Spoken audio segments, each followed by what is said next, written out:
Hello दोस्तों, सलाम, नमस्ते, सत श्री अकाल। मैं हूं आपका दोस्त एंड होस्ट फ़हीम मलिक। और आज के इस वीडियो में जो हम टॉपिक कवर करेंगे वो बिल्कुल एब्सोल्युटली डिफरेंट टॉपिक होगा। और ये टॉपिक आपको जो है ऐसी इंफॉर्मेशन देगा जो आने वाले समय का जो है एक बहुत सुनहरा भविष्य तय करता है। दोस्तों, एक डिजिटल इंडिया के बारे में बात करेंगे हम लोग। और जिस प्रकार से भारत एक प्रगतिशील देश है, यहाँ पर डिजिटल इंडिया या एक जो है इस तरीके से कहें कि इंटरनेट पर आधारित जो है बिजनेस काम जो है बहुत तेजी से देश के अंदर फैल रहा है। जिस प्रकार से पूरी दुनिया बदल रही है इंटरनेट में और डेटा में और इस तरीके की जो है चीज़ों में, जो चीज़ें ऑनलाइन होती जा रही हैं, धीरे धीरे जो ऑफलाइन से जो ऑनलाइन होती जा रही हैं, जिस प्रकार से मोबाइल का इस्तेमाल बढ़ता जा रहा है, तो हम लोग एक ऐसे दुनिया में प्रवेश कर रहे हैं जहां पर पूरी दुनिया जो है एक डिजिटल रूप लेने वाली है। यहाँ दोस्तों हम लोग बात करेंगे एक ऐसे प्रोजेक्ट के बारे में जिसको पूरी दुनिया जो है डेटा सेंटर के नाम से जानती है। जैसे जैसे पूरी दुनिया प्रगति करेगी जो है डिजिटल वर्ल्ड की तरफ, कंप्यूटर की तरफ, इंटरनेट की तरफ, उसी प्रकार से डेटा सेंटर की जो रिक्वायरमेंट पूरे देश और दुनिया में बढ़ेगी। ये एक ऐसा सेक्टर है, ये ऐसा सेगमेंट है जिसकी रिक्वायरमेंट समय के साथ साथ जो है और ज़्यादा बढ़ती रहेगी और ज़्यादा बढ़ती रहेगी, क्योंकि भारत एक ऐसा देश है जहां पर जो है अब चीज़ें एक ऑफलाइन से निकल के ऑनलाइन मॉडल पे जो है जा रही हैं। और जैसे जैसे इंटरनेट का इस्तेमाल या वर्क बढ़ेगा उसी प्रकार से डेटा सेंटर की रिक्वायरमेंट भी मार्केट के अंदर बढ़ेगी। दोस्तों, जिस प्रकार से आप जानते हैं हिंदुस्तान के अंदर या इंडिया के अंदर डिजिटल इंडिया में कोई भी काम एक ऐसा होने वाला है कि हर चीज के लिए जो है कंप्यूटर की रिक्वायरमेंट हो गई है। हर किसी के हाथ में मोबाइल है और इस मोबाइल से पूरी दुनिया को जो है आप देख सकते हैं। आप इस वीडियो में इस मोबाइल के अंदर आप जो अपना डेटा सेव कर सकते हैं, अपने फोटो, वीडियो, कॉन्टैक्ट और व्हाटएवर जो भी आप चीज़ अपने मोबाइल में सेव रखते हैं।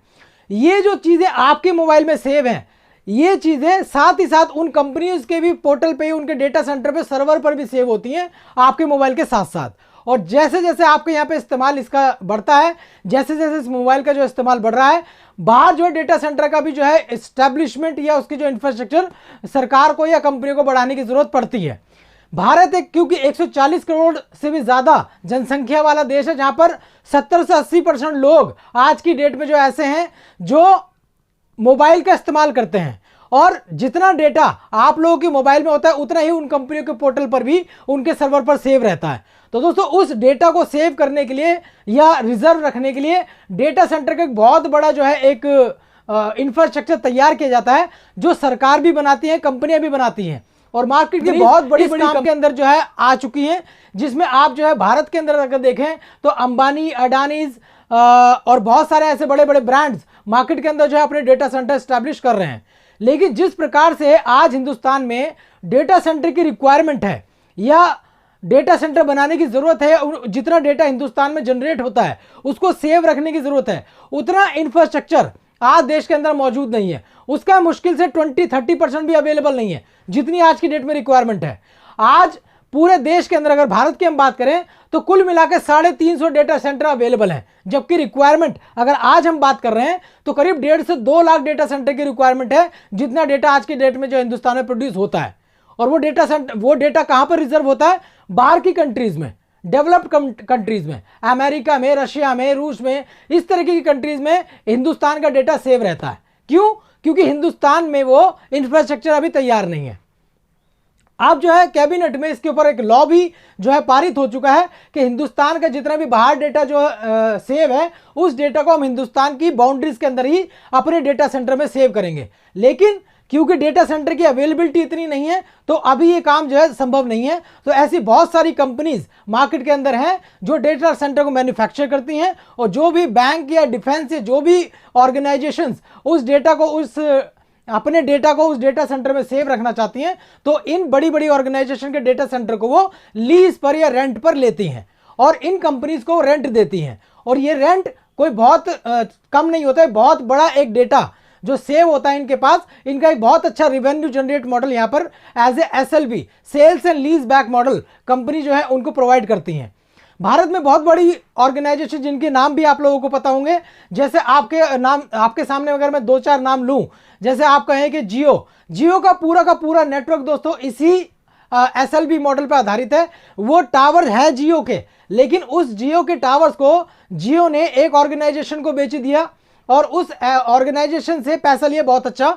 उसके बाद इस पैसे का इस्तेमाल उसने अपने बिजनेस के अंदर किया, और जिस ऑर्गेनाइजेशन ने इसको जो सेल किया, लीज बैक लिया, उसको जो है रिलायंस या जियो एक मंथली एक रेंट के रूप में या किराए के रूप में एक इनकम देती है SLB मॉडल के आधार पर। सेम इसी पैटर्न पर जो इंडिगो एयरलाइंस है, इंडिगो एयरलाइंस की बहुत सारी फ्लाइट्स हैं ऐसी जो पूरी की पूरी SLB मॉडल पर आधारित हैं। यहां पर पूरे के पूरे वेंचर को जो है सेल आउट कर दिया जाता है और उससे जो है उसकी सर्विसेज जो है तुरंत ले ली जाती हैं। टेक केयर करना, सर्विसेज करना, उसकी पूरी देखभाल करना इसी कंपनी की जिम्मेदारी है। लेकिन जिस कंपनी ने इसको बाय किया है उसको जो है इंडिगो जो हर महीने कुछ ना कुछ जो rent as a fix amount, एक फिक्स टेन्योर के आधार पर उनको देता है। तो ये ऐसे मॉडल्स हैं जो देश के अंदर बहुत प्रचलित हो रहे हैं। और अब मैं जिस काम के बारे में आपसे जो है आगे जिक्र करूंगा, उससे पहले आपको यह समझना पड़ेगा कि डेटा सेंटर एक्चुअली होते क्या है। तो उस डेटा सेंटर की थोड़ी सी जानकारी के लिए आपके सामने मैं जो वीडियो दिखा रहा हूं इसको प्लीज देखें। उसके बाद मैं आपके सामने इस बिजनेस का एक मॉडल प्रस्तुत करूंगा और इस बिजनेस के साथ जुड़कर आप किस तरीके से बेनिफिट उठा सकते हैं उसका जो है इंफॉर्मेशन आपको जो है नेक्स्ट वीडियो मेरे मिलेगा। तो दोस्तों तब तक के लिए आप डेटा सेंटर देखें कि एक्चुअल में डेटा सेंटर होता क्या है।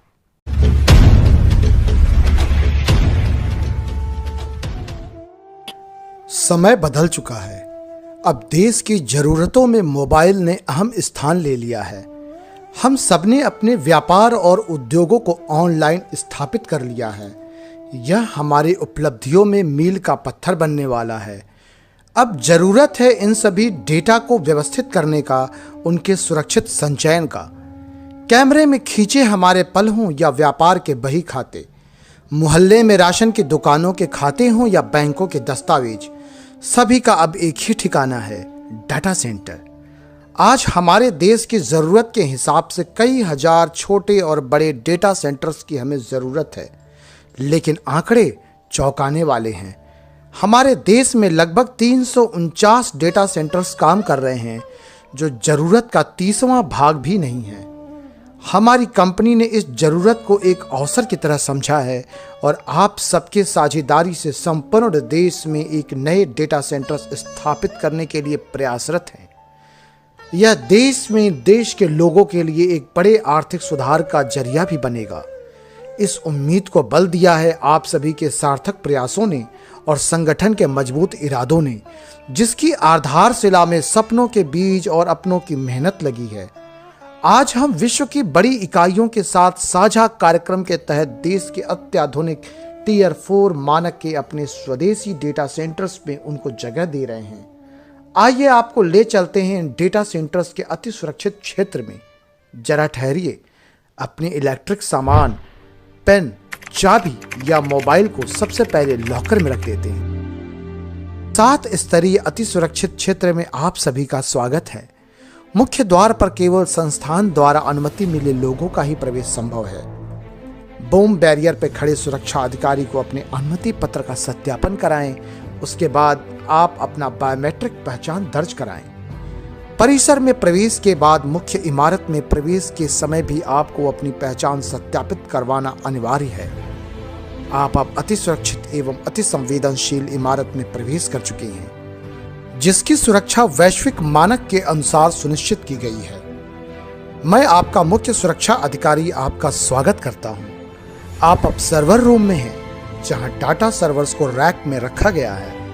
इस जगह को ठंडा करने के लिए प्रिसीजन एसी का प्रयोग किया जाता है, जो सर्वर्स के द्वारा उत्सर्जित गर्मी के अनुरूप ठंडक को नियंत्रित रखता है। यह ठंडी हवा को नीचे रेस फ्लोर से इंसुलेटेड पाइपों के जरिए सर्वर रैक के नीचे पहुंचाता है और उस हवा को रैक से होते हुए ऊपर की तरफ से प्रवाहित कर देता है। यह कभी न रुकने वाली क्रिया है। साथ ही यहाँ लगा ह्यूमिडिफायर यहाँ मौजूद आर्द्रता को भी नियंत्रित करता है। यह एक महत्वपूर्ण क्रिया है। साथ ही इन सभी सर्वर्स पे कैमरों के द्वारा नजर रखी जा रही है। इस कमरे में fire alarm, smoke alarm, heat alarm, object movement alarm अपने अपने काम को निरंतर पूरा कर रहे हैं। आपके इस कमरे में मौजूदगी के दौरान ऑब्जेक्ट मूवमेंट अलार्म को डीएक्टिवेट किया गया है। इस कमरे के दरवाजे पर लगे इंट्रूजन अलार्म किसी भी तरह के कंपन को भांप कर बजर को सक्रिय कर देते हैं, साथ ही यहाँ की अत्याधुनिक प्रणाली आपके शरीर से निकलने वाली ऊर्जा को नाप कर उसके हिसाब से यहाँ के एसी को निर्देशित करते रहते हैं। यहाँ रखे सर्वर में अति गोपनीय डाटा को संरक्षित किया गया है, जो हमारे सुरक्षित क्षेत्र को और भी अधिक महत्वपूर्ण बनाता है। अब हम इसके दूसरे कमरे में प्रवेश कर गए हैं, जहाँ फायर सेपरेशन सिस्टम को इंस्टॉल किया गया है। यह लिक्विड बेस्ड न होकर गैस बेस्ड बनाई जाती है, ताकि विषम परिस्थितियों में सर्वर्स को कोई हानि न हो। इसमें 52% नाइट्रोजन, 40% ऑर्गन और 8% कार्बन डाइऑक्साइड का मिश्रण होता है, जो अलग अलग सिलेंडरों से निकलकर एक चेंबर में अपने अनुपात में मिश्रित होता है और आपात स्थिति में नोजल के द्वारा स्वचालित एक्टिवेट हो जाता है। इस मिश्रण में नाइट्रोजन की मात्रा अधिक होने से इंसान की जान को खतरा नहीं रह जाता। साथ ही हवा में दमघोटू धुआं इस मिश्रण की अभिक्रिया से खत्म हो जाता है। यहाँ लगाए गए सारे इलेक्ट्रिक स्विच आईपी कंट्रोल हैं, जिन्हें दूर से नियंत्रित किया जा सकता है।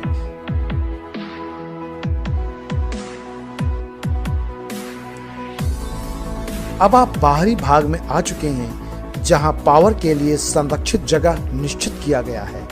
हम अपने डाटा सेंटर्स को रॉ पावर, इन्वर्टर पावर और सोलर पावर के द्वारा जीरो डाउन टाइम को व्यवस्थित करते हैं।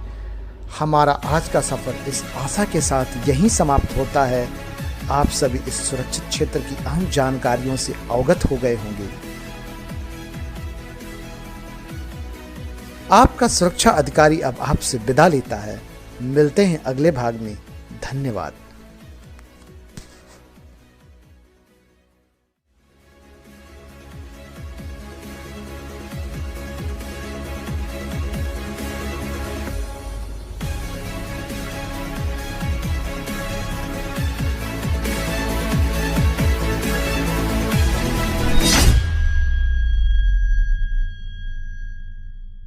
तो आई होप दोस्तों कि इस वीडियो से आपको थोड़ा सा जो है अंदाजा लगा होगा कि एक्चुअल में डेटा सेंटर होते क्या हैं।